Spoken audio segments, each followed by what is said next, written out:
Hi friends, मैं हूं रामा। आप सभी को फिर से स्वागत है रामा कोचिंग सेंटर में। हम अच्छे हैं, उम्मीद करते हैं कि आप सभी बहुत अच्छे होइएगा। और साथ में आपका एग्जाम का समय बहुत ही करीब है, सो आप सब खूब मन लगा के पढ़ रहे होइएगा, हमको इतना विश्वास है।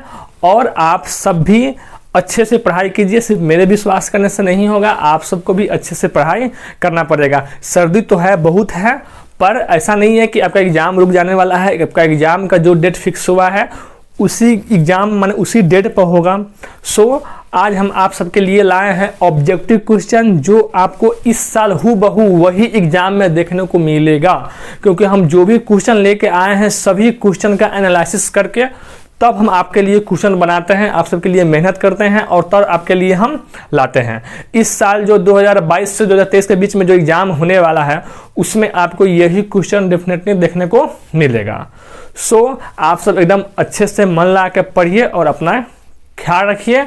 चलिए आपके लिए इस अभी तो आपको सिर्फ बोर्ड की ओर देखना है, कैसे हम समझाएंगे, क्या करेंगे, आपको उस पर पूरा समझना है। और एक बात और कि अगर हम ऑब्जेक्टिव सवाल करा रहे हैं तो इसमें यह नहीं कि हम जो करा रहे हैं वही सही होना चाहिए।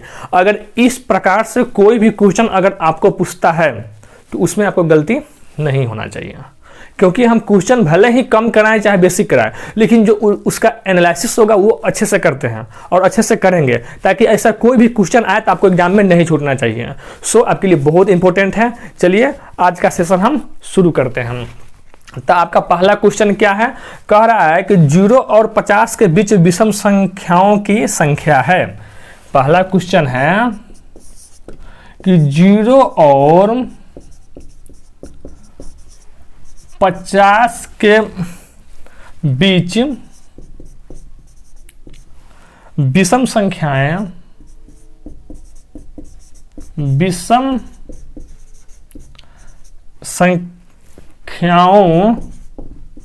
की संख्या है। आपका ऑप्शन ए में दिया हुआ है 26, बी में दिया है 25, सी में दिया हुआ है 27 और डी में दिया हुआ है 24। अब इसको आपको बनाना है, तो इसको कैसे बनाइएगा। अब देखिए, अब कोई बहुत ऐसा जो स्टूडेंट होगा इसमें पता है कि विषम संख्या हम किससे कहते हैं। विषम संख्या वैसी संख्या है जो 2 से भाज्य नहीं होता है। तो इसमें ये भी बात भी ध्यान देना है, कहेगा कि 0 और 50 के बीच तो और रहेगा।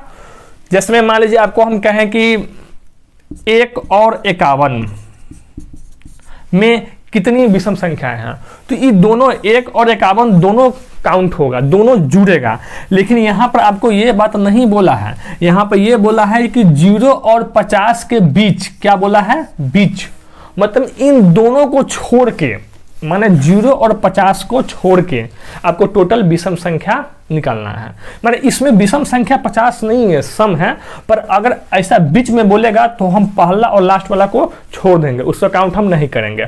अब इसको हम 2 प्रकार बना सकते हैं। पहली बात है कि 0 और 50 के बीच में विषम संख्या है तो लिखना शुरू कर देंगे, जैसे में 1 हो गया, 3 हो गया, 5 हो गया, 7 हो गया, विषम संख्या 9 हो गया। इस प्रकार हम काउंट करके लास्ट में 49 होगा, इस प्रकार हम काउंट करेंगे तो आप काउंट कीजिएगा तो 25 आएगा। तो आपका आंसर तक कितना हो गया, 25 नंबर हो गया। लेकिन आप ही बताइए, ऐसे लिखिएगा तो समय लगेगा। इससे बढ़िया ये होगा कि आप समानता श्रेणी पढ़े हुए हैं। अब कैसे बनाएंगे, देखिए, इन दोनों को बीच का जो डिफरेंस है जिसको हम डी कहते हैं उसका मान कितना हो जाएगा, आप ही बताइए। 3 में से 2 हटाएंगे तो 1, कहीं भी देखिए दोनों का अंतर हमेशा 2-2 होगा। देखिए 9 में से 7 गया 2, 7 में से 5 गया 2, और इसमें जो a का मान है वो कितना है, 1 है। और जो लास्ट टर्म जिसको tn कहते हैं वो कितना हमको निकल गया, 49, क्योंकि लास्ट तो विषम संख्या 49 ही है। अब इसको हम फार्मूला जानते हैं समांतर श्रेणी का, जिसको अर्थमेटिक प्रोग्रेशन एपी, कि tn इक्वल टू क्या होता है, a plus n minus 1 into D. ये फार्मूला तो आप सब जानते हैं। देखिए tn का मान कितना है, 49 इक्वल टू a का मान 1 प्लस n हमको निकालना है कि कितना संख्या है, -1 इंटू डी का मान कितना हो गया, 2। अब देखिए 49 ये +1 है, इधर इधर आएगा तो घट जाएगा तो कितना हो जाएगा 48 इक्वल टू कितना हो जाएगा n-1 इंटू 2। अब जो n-1 इक्वल टू कितना हो जाएगा, ये गुना में है, इधर आएगा तो डिवाइड में हो जाएगा, तो 48/2 मतलब कि 24 इतना आ गया। अब n-1 इक्वल टू 24 है, तो n इक्वल टू कितना होगा, -1 इधर जाएगा तो क्या हो जाएगा, प्लस हो जाएगा, मतलब 25। तो इस प्रकार आपको कन्फर्म कर लेना, इससे जल्दी बन जाएगा। और भी मेथड है, जैसे में डायरेक्ट हम दूसरे डिवाइड भी कर सकते हैं, लेकिन वो सब यूज नहीं होगा। इसलिए जो भी पढ़ना है एकदम सटीक पढ़ना है, ताकि आपका नंबर ना कटे। सबसे बड़का इंपॉर्टेंट नंबर है, नंबर कटेगा तो फिर क्या है। वैसे हम कोई ट्रिक बता देंगे, मेथड बता देंगे तो वैसे भी बन जाएगा, लेकिन आपका नंबर कटने का बेसी चांस रहेगा। लेकिन अगर इस दोनों मेथड का अप्लाई कीजिएगा, अगर मेथड 1 ये हम ले लें, मेथड में 1 में ले लें, या इसको हम मेथड 2 ले लें, तो इस दोनों मेथड से आप इस सवाल को बना सकते हैं। सो आपको ऑब्जेक्टिव है, इसको उतारने की जरूरी भी नहीं है, बस समझना है कि ऐसा आप सम पूछ दे, विषम पूछ दे, चाहे अभाज्य संख्या पूछे, भाज्य संख्या पूछ दे, तो इस माने अभाज्य जो भी है उस सबको काउंट करके बना लेंगे, चाहे जैसे मन हो ऐसे आप बना सकते हैं। दोनों मेथड ही एकदम बिल्कुल उपयुक्त है, जिसको फार्मूला याद है, और वैसे भी एग्जाम देने जाइएगा तो फार्मूला याद नहीं है, तो ये तो हम माने कि हमको नहीं लगता कि कोई स्टूडेंट एग्जाम देने जाए और फार्मूला उसको याद ना हो। तो आप सब देखिए,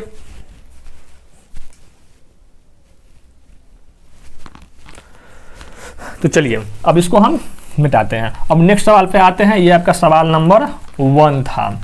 अब इसी पर हम तीव्र गति से चलेंगे, आपको बिल्कुल यही सब है, और हम उतना झूठ भी नहीं बोलते हैं कि आपको एकदम लड्डू वाला क्वेश्चन सब बता दें, आपके एग्जाम में आए ही नहीं। सो आपको एग्जाम में जो भी क्वेश्चन आता है उससे हमको हूबहू करवाना है, और जो क्वेश्चन हल्का है, इजी है, उसको आपको हम क्यों जैसे बताएंगे तो आपका एक तरफ से बुझे कहिएगा सर हम जानते हैं वो भी।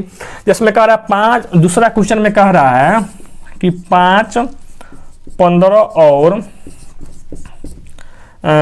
20 का LCM और HCF का अनुपात है, अनुपात है। दूसरा सवाल ये कह रहा है, अब देखिए 5, 15 और 20 सबका आपको LCM निकालना है और HCF दोनों का अनुपात है। तो एक हम मेथड बताए थे कि फैक्टराइजेशन मेथड, माने कि गुणनखंडन विधि दौरान, वो भी अप्लाई कर सकते हैं। और एक शॉर्ट मेथड बता देते हैं। देखिए जब ये LCM की बात हो तो आप ही बताइए, 5 यहाँ क्या दिया है, लिख लीजिए 5, 15 और 20। तो इसमें से जो सबसे बड़ा वाला है, इस शॉर्ट मेथड है, आपको समय भी बचाना है। समय तो बहुत रहता है, समय नहीं बचाइए चाहे कुछ भी, माने कि आपको सिर्फ टिक करना है कि हाँ ये सही है, ए सही है, बी सही है, डी सही है। तो इसमें क्या कोई थ्योरी तो कुछ नहीं रहा है कि वहाँ पर पूरा थ्योरी बनाने जाइएगा, से आपको पूरा नंबर मिलेगा। आपको सिर्फ टिक करना है। ऑप्शन में आपको यहाँ पर दिया हुआ है कि यहाँ पर मान लीजिए पूरा ऑप्शन हम देते हैं। ए में दिया हुआ है 9:1, बी में दिया हुआ है 4:3, सी में दिया हुआ है 11:1 और डी में दिया हुआ है 12:1। ये आपको 4 गो ऐसा ही ऑप्शन देगा, कोनों में एगो में टिक करना रहेगा।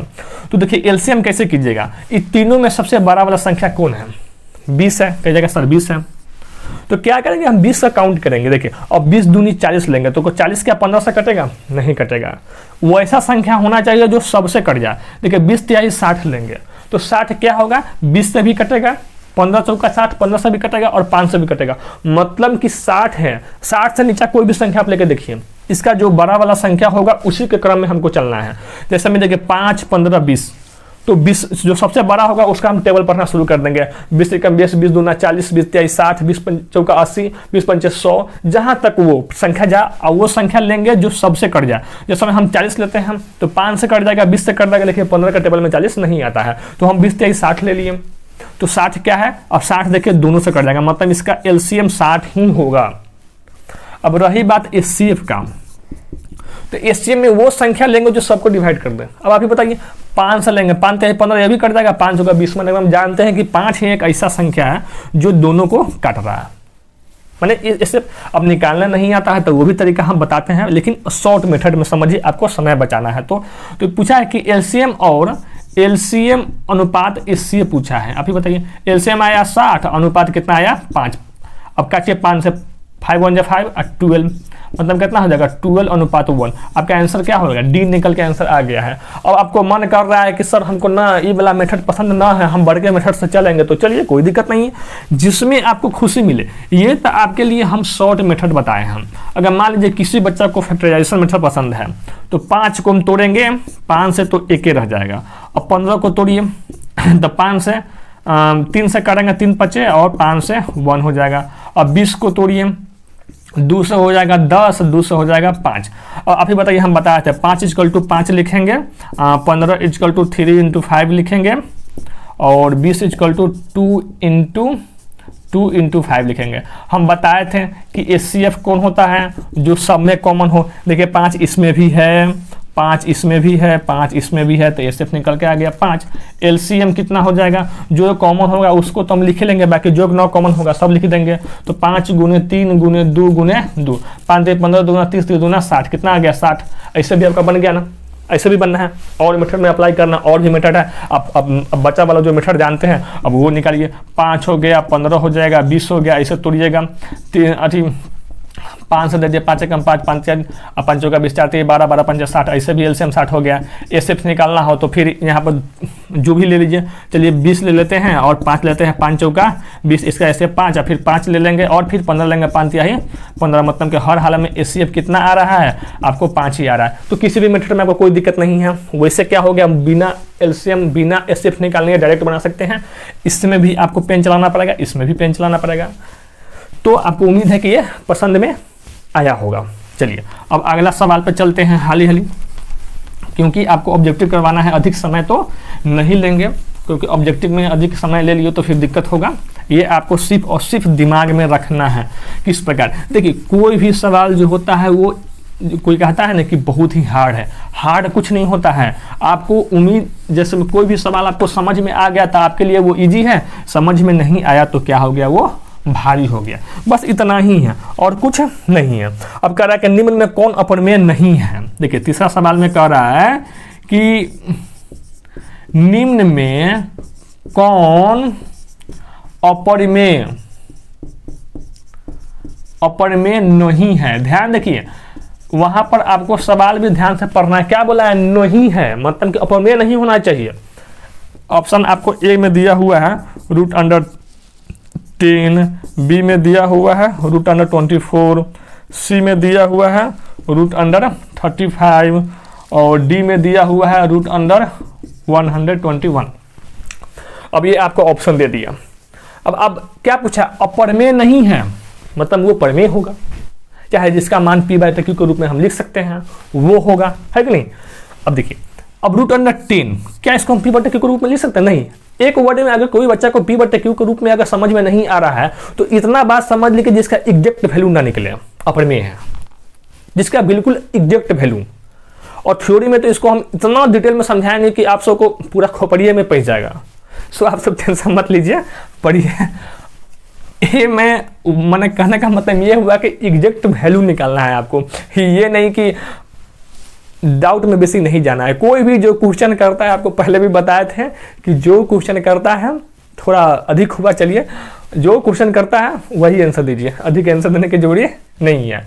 अब देखिए इसका एग्जैक्ट वैल्यू नहीं निकालेगा, √10 निकालिए, अब 10 का निकालते आपको समय लगेगा। इसका भी एग्जैक्ट 24 नहीं आता है, इसका भी एग्जैक्ट नहीं आता। लेकिन 121 का क्या होता है, 11 आता है, तो 11 को हम 1/11/1 भी लिख सकते हैं, कुछ भी लिख सकते हैं। ये क्या है, अपरिमेय है, मतलब आपका आंसर ये परिमेय है, परिमेय है, मतलब क्या हो जाएगा, ये परिमेय हो जाएगा। यही तो आपको पूछा है, नॉट मतलब कि नहीं है।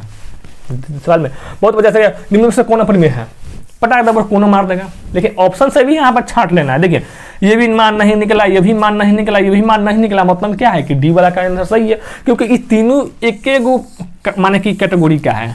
लेकिन ये बेचारा अलग कैटेगरी लेकर बैठा हुआ है कि ना भाई हम तो मनवा निकालिए कि छोड़ेंगे, मेरा मान तो क्लियर है, तुम सबसे हम बिल्कुल अलग है। हम देखते हैं क्लास में जाते हुए तो देखते हुए कि कोनो बच्चा एकदम शांत बैठेगा, उसका कैटेगरी अलग रहता है, पता नहीं चलेगा कि वो सोच क्या रहा है और बोल क्या रहा है।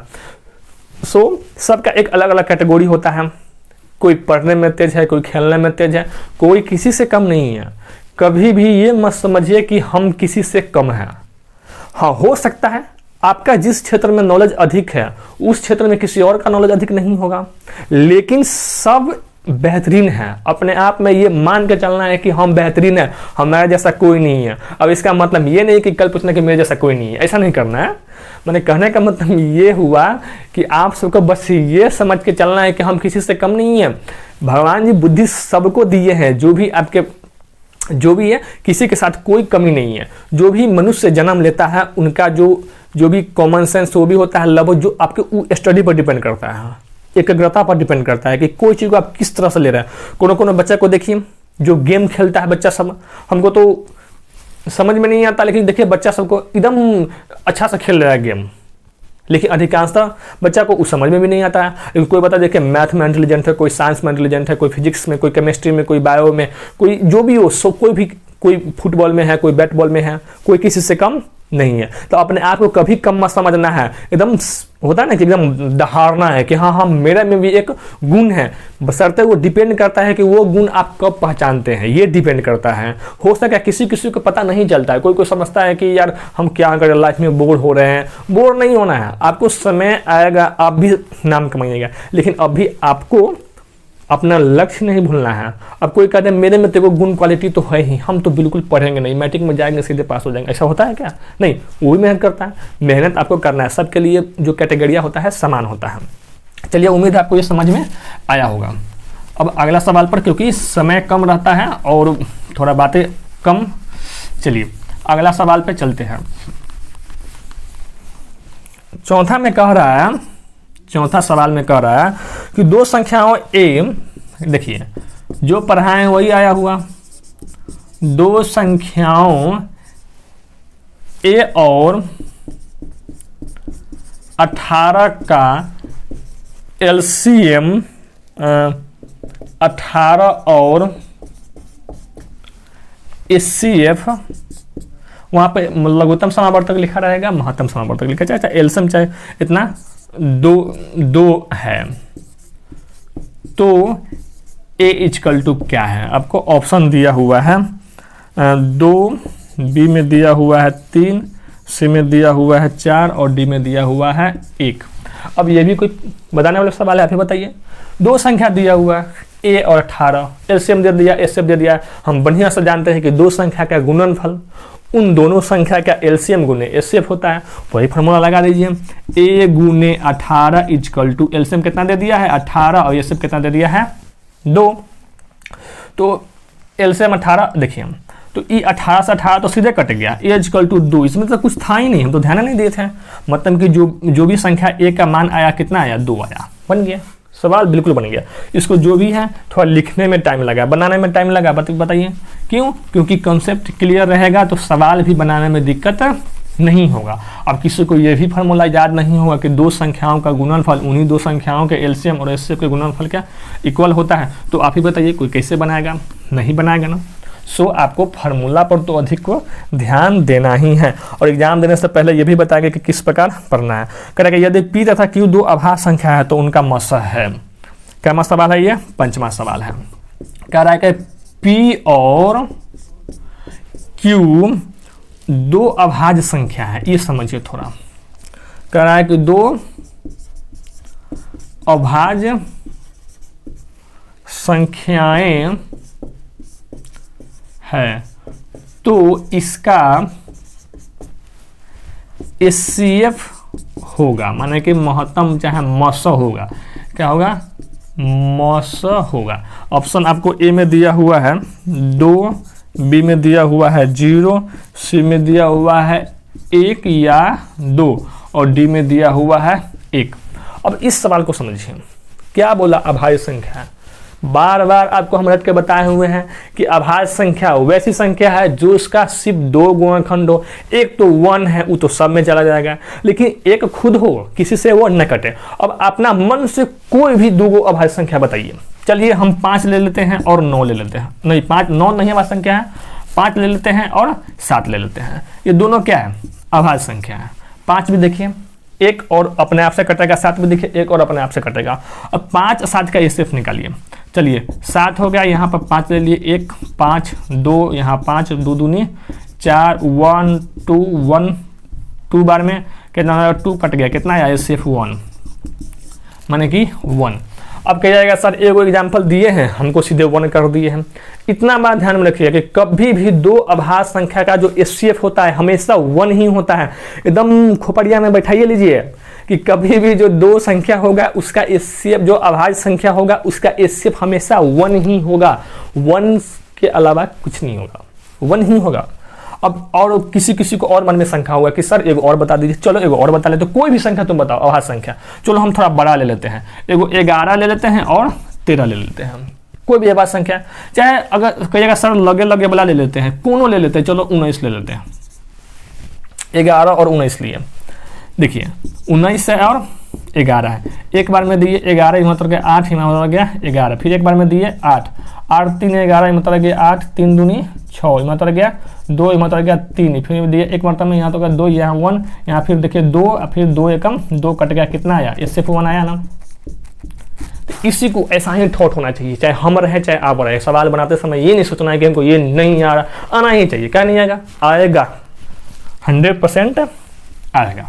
चलिए तो आपको समझ में आ गया कि कोई भी दो अभाज्य संख्या है उसका एचसीएफ हमेशा 1 वे होगा। समझे कि ना ही समझे? चलिए समझ गए। चलिए अब आते हैं हम क्या सवाल पे, छठा सवाल पे। छठा सवाल में कह रहा है कि सबसे छोटा अभाज्य संख्या और सबसे छोटी भाज्य संख्या का गुणनफल। वाह देखिए ये भी उसी पर आधारित है। कह रहा है कि सबसे छोटा अभाज्य, अब कोई कहेगा सर हमको ये नहीं बताए हैं तो पिटाई लगेगा। सबसे छोटे अभाज्य और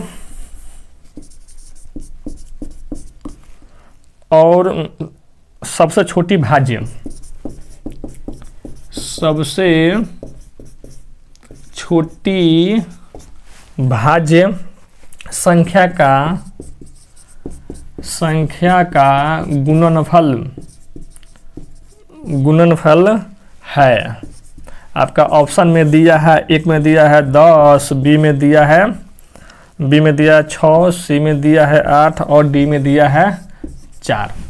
अब सिंपल सा समझिए, इस सवाल में कहा है कि सबसे छोटा अभाज्य संख्या है, तो एक बार नहीं बल्कि हम 10 बार आपको बताए हुए हैं कि सबसे छोटा अभाज्य संख्या जब ये कहेगा तो आपके मन में 2 आना चाहिए, क्योंकि 2 से छोटा अभाज्य संख्या कोई होता ही नहीं है। 2 से छोटा अभाज्य संख्या है ही नहीं। और साथ में ये भी बताया था कि जो 2 है वो अभाज्य संख्या तो है ही, लेकिन साथ में ये सम अभाज्य संख्या है। क्या है? सम अभाज्य संख्या है। विषम अभाज्य संख्या सबसे छोटा में पूछेगा तो 3 होगा। ये क्या होगा? सम अभाज्य संख्या कितना है? 2 है। और साथ में कह रहा है कि सबसे छोटी भाज्य संख्या, देखिए 2 क्या है? सम अभाज्य संख्या है। 3 क्या है? विषम अभाज्य संख्या है। तो मतलब 4 क्या होगा? सबसे छोटा भाज्य संख्या। क्यों? अब क्या होगा? 4 देखिए, 4 1 से भी कटेगा, 2 से भी कटेगा और 4 अपने आप, मतलब 2 से बेसी तो इसका हो गया क्या? गुणनखंड। देखिए इसका 2 से बेसी गुणज हुआ कि नहीं हुआ? 1 भी हुआ, 2 भी हुआ, 4 भी हुआ, मतलब ये अभाज्य संख्या नहीं है, भाज्य संख्या है। तो 2 गुणे 4 कितना आ गया? 8। क्या इस सवाल में कोई दिक्कत है आप सबको? बिल्कुल दिक्कत है, बोलिए। बिल्कुल दिक्कत नहीं होगा।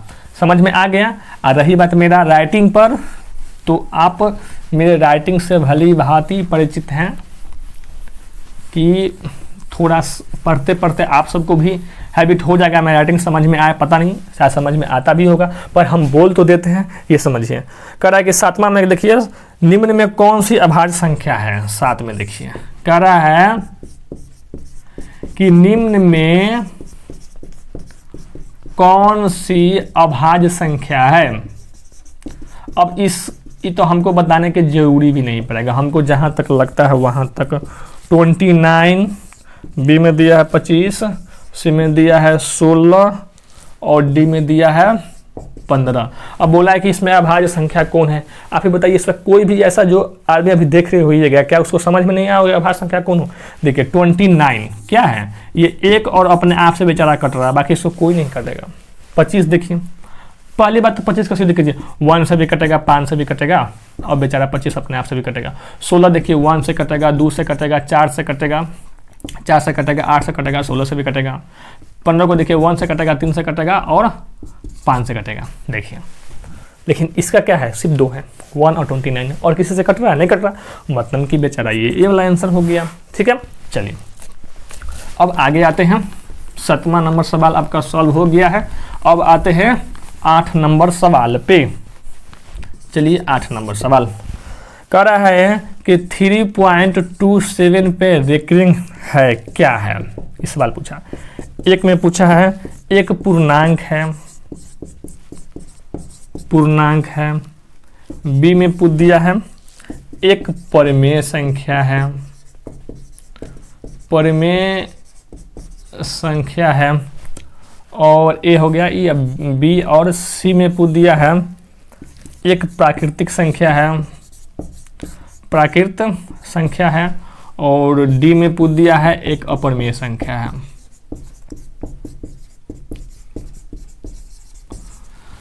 अब देखिए एक पूर्णांक क्या है? पूर्णांक इंटीजर, व्हाट इज इंटीजर। तो इस अपूर्णांक क्या है डिटेल बताते हैं। डिटेल अभी नहीं समझिए, छोड़िए बाद में। पूर्णांक क्या है ये नहीं होगा। एक परिमेय संख्या जिसको पी बटा क्यू के रूप में लिख सकते हैं, एक अपरिमेय संख्या। पहले हम सवाल पर जाते हैं। अब कहिएगा सर इसको बारे में डिटेल क्यों नहीं, प्राकृतिक संख्या क्या है, पूर्णांक क्या है? पूर्णांक सब काउंट हो जाता है, जिसमें निगेटिव पॉजिटिव से लेकर 1 2 से लेकर जितना सब हो गया सब काउंट हो गया। प्राकृतिक संख्या जो 1 से शुरू होता है चलते चला जाता है प्राकृतिक संख्या हो गया। परिमेय संख्या जिसको पी बटा क्यू के रूप में लिख सकते हैं परिमेय हो गया। अपरिमेय जिसको पी बटा क्यू के रूप में नहीं लिख सकते हैं, जहाँ की इक्वल टू 0 नहीं, वो क्या हो जाएगा, माने क्यू है वो अपरिमेय संख्या हो गया। इतना समझ लीजिए कि कोई नहीं जानता है, सब जानते होइएगा अभी तक ले, और नहीं जानते होइएगा तो थ्योरी क्लास का आप सब वेट कीजिए। अब देखिए 3.27 है, इस पर रेकरिंग है, तो इसको आप जानते होगा परिमेय में हम लिख सकते हैं। 3 पॉइंट है तो प्लस लिख दीजिए 27/99। अब इसको तोड़ेंगे मतलब क्या, इसको हम x/y के रूप में हम लिख दिए, मतलब इसको तोड़ेंगे, बटा पर जोड़ करेंगे, फिर गुना करेंगे, भाग करेंगे, या है ऐसा कभी भी कोई संख्या दिखाई दे तो p बटा q के रूप में आप उसको आसानी से लिख सकते हैं, मतलब क्या है ये परिमेय संख्या है। इतना आपको समझ में आना चाहिए। उम्मीद है आपको ये समझ में आ रहा होगा बढ़िया से। चलिए अब हम 9 नंबर क्वेश्चन पे चलते हैं। 9 नंबर पर धीरे धीरे आपके लिए रोज हम ऐसा ही लेते आएंगे। कह रहा है कि किसी पूर्णांक m के लिए सम संख्या का मान है, सम संख्या का मान है चाहे सम संख्या का रूप है। यहाँ पर सबसे अच्छा होगा रूप है। आपको ऑप्शन ए में दिया हुआ है m+2, बी में दिया हुआ है 2m+1, सी में दिया हुआ है 2m, और चलिए डी में दिया है 2m-1। अब ध्यान दीजिए यहाँ पर क्या बोला है, m सम संख्या पुराना है। आपको मन में ये सोचिए, इसमें सब में मान रखिए। चलिए m के जगह पे हम 5 रखते हैं, तब 5 2 7 क्या सम संख्या है? क्या वो 2 से कट रहा है? नहीं कट रहा है। चलिए यहाँ पे आप कितना लिए, हम 5 लिए, 5 दूनी 10। अब कहिएगा सर 5 से क्या शुरू किया, चलो हम 0 से ही शुरू करते हैं। 0 लीजिए, 2 तो ये तो सम आ गया, लेकिन 0 लेंगे तो 1 नहीं आया, इसमें क्लियर नहीं हुआ। फिर 2 रखेंगे, फिर 3 रखेंगे, फिर 4 रखेंगे, ऐसा ही हम सबको चेक करेंगे। आपको एक चीज पता चल रहा हो कि हम संख्या कोई भी लें, जब यह वो 2 से गुना होगा, मतलब क्या है आप बताइए। कोई भी संख्या में हम 2 से गुना करेंगे, मतलब क्या है, वो 2 से तो कटेगा ही कटेगा, मतलब क्या है, वो सम संख्या है। चलिए अब कहिएगा 35 ले लेते हैं, तो 35 गुने 2 70 आया। क्या 70 2 से नहीं कटने वाला है, क्योंकि हम इसमें 2 से तो ही गुने कर रहे हैं। तो 2 से जब गुणवे करेंगे तो आप ही बताइए क्या 70 कोई भी संख्या नहीं कटेगा, मतलब सम संख्या है वो, है कि नहीं, मान रूप है। मतलब क्या होगा, 2m हो गया। कोई भी संख्या ले लीजिए आप, कोनो संख्या लीजिए। चलिए 5 लीजिए, 5 गुने 2 कितना हो जाएगा 10। क्या 10 2 से नहीं कट रहा है, कट रहा है, मतलब क्या है 2m वाला हो जाएगा। मतलब ये हुआ कि आपको कोई भी संख्या जहां पर 2 से खुद गुना ही कर रहा है बेचारा, तो वो क्या m से नहीं कटेगा, कटेगा तो 2 गुने m क्या हो जाएगा, मतलब आपको समझ में आ गया होगा। चलिए 9 नंबर खत्म हो गया सवाल। अब आपको हम चलते हैं 10 नंबर सवाल पे। देखिए ये सेशन आप सब के लिए हम मेहनत से बनाते हैं, आप सब लाइक और सब्सक्राइब और साथ में कमेंट भी नहीं करते हैं, तो फिर कैसे होगा। चलिए आप सब थोड़ा लाइक सब्सक्राइब और शेयर कीजिए। निम्न में से कौन सा अपरिमेय नहीं है, फिर वही सवाल आ गया, खाली ऑप्शन चेंज कर दिया है। आपको देखिए दिया है √64/81। आप सब आंसरों समझ में आ गया होगा आप सबको। 2√3 सी में √21/35 और डी में दिया हुआ है कि √3 इंटू √2। अब आप ये बताइए, इसको सीधे आप सब मान निकाल सकते हैं कि इसका कितना हो जाएगा 8/9 परिमेय संख्या। अब परिमेय संख्या नहीं है, क्या बोला है, नहीं है, मतलब परिमेय होगा, क्या होगा, ए आंसर, क्या हो जाएगा, ए आंसर। आपका आंसर कंप्लीट हो गया। ये सब करने के देखने की जरूरत नहीं है। जब ये बोल दिया अपने में नहीं है मतलब 100% ये सब अपन में है, चेक कर लीजिए। 31 का मान क्लियर निकलेगा, नहीं निकलेगा। इसका 21 का रूट निकालिए, नहीं निकलेगा। 35 का रूट निकालिए, नहीं निकलेगा। इसको गुना कीजिएगा तो 20 रूट 3 गुना 6 हो जाएगा। क्या 6 का मान निकल गया, नहीं निकला ना। तो आपको अब उम्मीद है कि आज के लिए 10 ही सवाल रहने देते हैं और आपको ये सेशन बहुत पसंद में आया होगा। और साथ में आप सब लाइक, सब्सक्राइब और शेयर किया कीजिए, क्योंकि अगर आप सब ये सब कीजिएगा तो हम आप सबके लिए ही कंटेंट लेके आते हैं और भी अच्छा बेहतरीन। अभी तो थ्योरी तो आने ही वाला है, उसके बाद उड़ाएंगे सब मिल के गर्दा धुआं। अभी आप सब बिल्कुल टेंशन मत लीजिए, एकदम फ्री माइंड होकर, एकदम कूल होकर, मन लगा के दबा के पढ़ते रहिए, एकदम साफ मन ला के पढ़ते रहना है। क्योंकि आपको एग्जाम में जो रिवीजन करवा रहे हैं इसका मतलब ये नहीं कि सर यही 10 क्वेश्चन। अब ऐसा सवाल आपको कहीं भी आए तो सवाल से डरना बिल्कुल नहीं है, आपको सीधे बनाना है। क्या करना है, सीधे बनाना है। चलिए, उम्मीद करते हैं आप सबको सेशन अच्छा लगा होगा। Thank you.